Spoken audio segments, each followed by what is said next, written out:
Hello students, good morning all of you. I welcome you in SD online classes. Myself Snita, teacher of English. Today we will continue our lesson number 4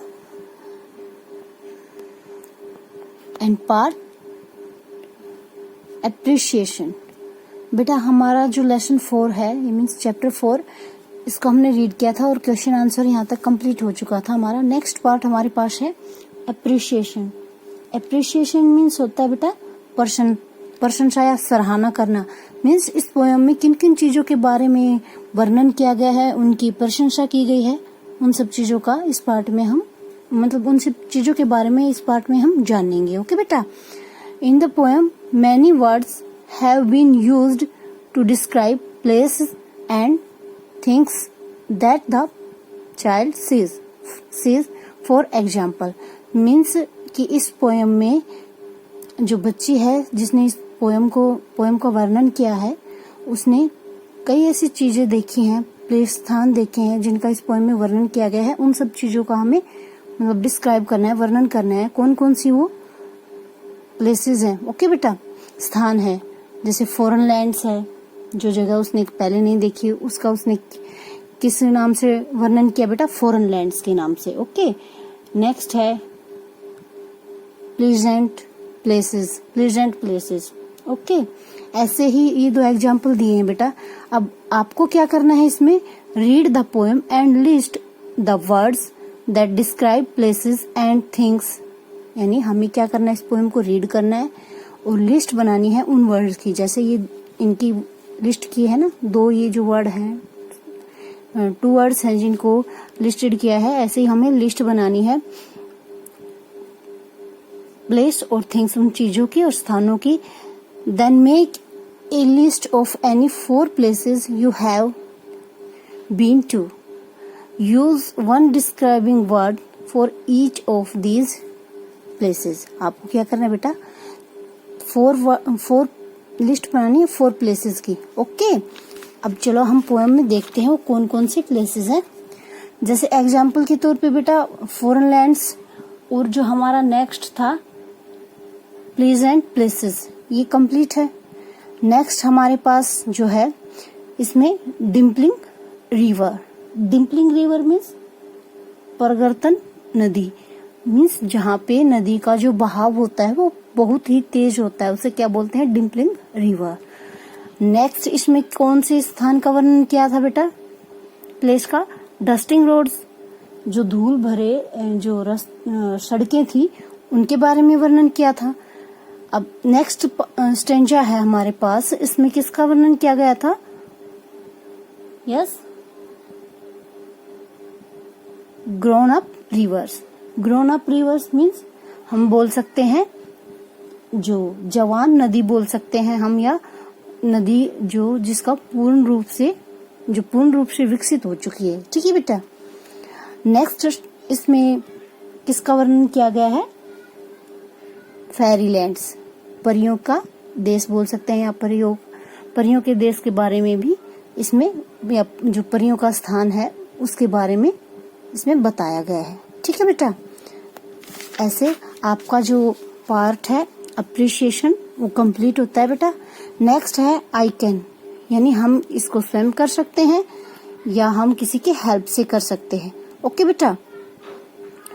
list some of the places I have visited. आपको उन स्थानों की list बनानी है जहाँ पे आप घूम के आए हैं. आप वो कर सकते हैं बेटा, यस या नो. यस तो यहाँ पे टिक करेंगे, अदरवाइज यहाँ पे. ओके बेटा.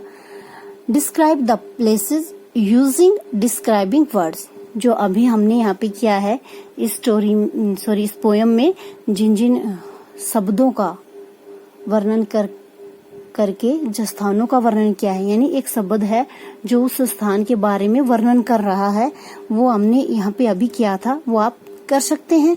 यस यहाँ पे टिक करेंगे बेटा. किसी की हेल्प से कर सकते हैं तो हम यहाँ पे ये पार्ट.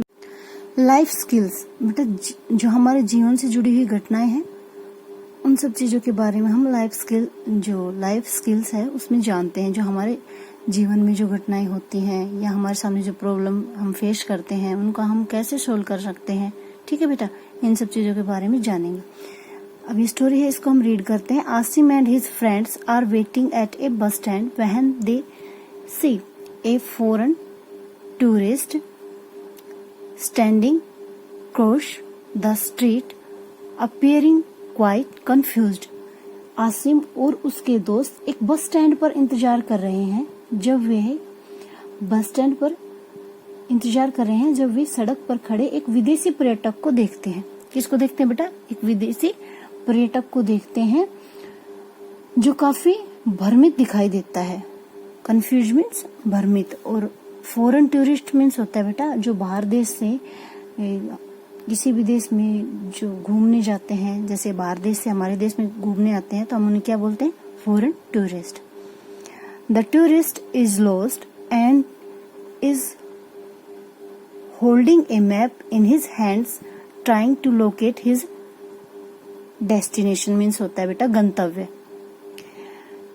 जो टूरिस्ट है, लॉस्ट मीन्स वो खो गया है। जैसे हम किसी अनजान जगह पे जाते हैं, हमें रास्ते का पता नहीं चलता, हम गुम हो जाते हैं, ऐसे वह खो गया है और उसके हाथों में क्या है बेटा? एक मैप है, वह नक्शा पकड़े हुए है और वह अपने गंतव्य तक पहुंचने की कोशिश कर रहा है, या जहां उसे जाना है उस स्थान को वह ढूंढ रहा है। ठीक है बेटा। The people around him stand staring at him but are not helping him. यानी उसके आसपास जो लोग हैं वह उसे घूर रहे हैं लेकिन उसकी सहायता नहीं कर रहे हैं। क्यों? क्योंकि वे अनजान है, वे उसे नहीं जानते। ठीक है बेटा। He approaches Asim and his other friends for help. अब वह क्या करता है? वह मदद के लिए आसिम और उसके अन्य दोस्तों से संपर्क करता है या उनसे मदद के लिए कहता है। Asim looks at the map but is confused. जो आसिम है वो बेटा मैप को देखता है लेकिन वह भी उलझ जाता है या उसे समझ भी नहीं आता, वह भी भ्रमित होता है, वह मैप को समझ नहीं पाता। He says sorry to the tourist and walks away. यानी वह उसे सॉरी बोलता है और वह वहां से भाग जाता है। ठीक है बेटा, आपको ये स्टोरी समझ में आ गई? Do you think what Asim did was correct? आप क्या सोचते हैं कि आसिम ने जो किया वह ठीक है? What do you think he should have done? Is it a good thing to help strangers? Discuss in the class. अब क्या करना है बेटा? इसमें जो क्वेश्चन पुटअप किया गया है इसके बारे में हम बताना है कि जो आसिम जो है, आसिम ने जो किया वह क्या सही था? सही किया था उसने। और आपको क्या करना है कि आपको बताना है कि हमें जो अनजान लोग हैं उनकी सहायता करनी चाहिए, इस पे डिस्कस करना है। आप क्या सोचते हो बेटा, उसने सही किया? यस या no? No, Asim was not right. Asim ने ठीक नहीं किया। क्यों ठीक नहीं किया? क्योंकि बेटा वह बाहर से आया था, अनजान था, उसे पता नहीं था और उसने उस मैप को देखा और सॉरी बोला और वहां से भाग गया। वह उसकी सहायता कर सकता था। कैसे कर सकता था? He should have asked to other people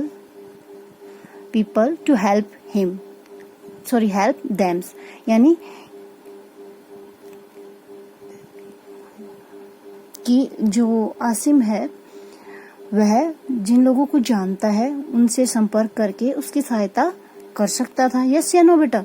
okay, ये पार्ट भी हमारा फिनिश होता है। आप वैसे इस पे डिस्कस कर सकते हैं, आप अपने अपने विचार इस पे लिख सकते हैं। ठीक है बेटा। Next fun task. ये जो फन टास्क है बेटा ये आपका होमवर्क रहेगा। इसमें क्या करना है आपको?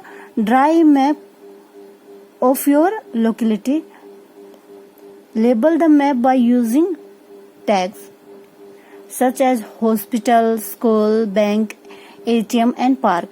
यानी आपको बेटा एक मैप ड्रॉ करना है और उसमें ये सब चीजें, जैसे हमारा घर हो गया यहाँ पे हाउस, उसकी हमारे घर के आसपास लोकेलिटी मीन्स हमारे जो आसपास चीजें हैं वो इसमें दर्शानी है आपको, जैसे स्कूल, बैंक, एटीएम। इसके लिए आप क्या करेंगे? ये आपका होमवर्क रहेगा बेटा। सबसे पहले इसमें डायरेक्शन डालेंगे, जैसे कि आपकी वर्कबुक पे पेज नंबर 28 पे ये जो सिटी मैप दिखाया गया है बेटा, इसमें ऐसे हम इसको बना सकते हैं। इसमें हाउस या हम बोल सकते हैं सोसाइटी हमारी। नेक्स्ट जैसे हम बोल सकते हैं हॉस्पिटल, पार्क, स्कूल एंड यहाँ पे हम क्या डालेंगे, एटीएम। ऐसे आपको यहाँ से हिंट मिल जाएगी और आपको वो जो मैप है वो कंप्लीट करना है। ओके बेटा, आई होप आप अच्छे से समझ गए होंगे। Thank you, have a nice day.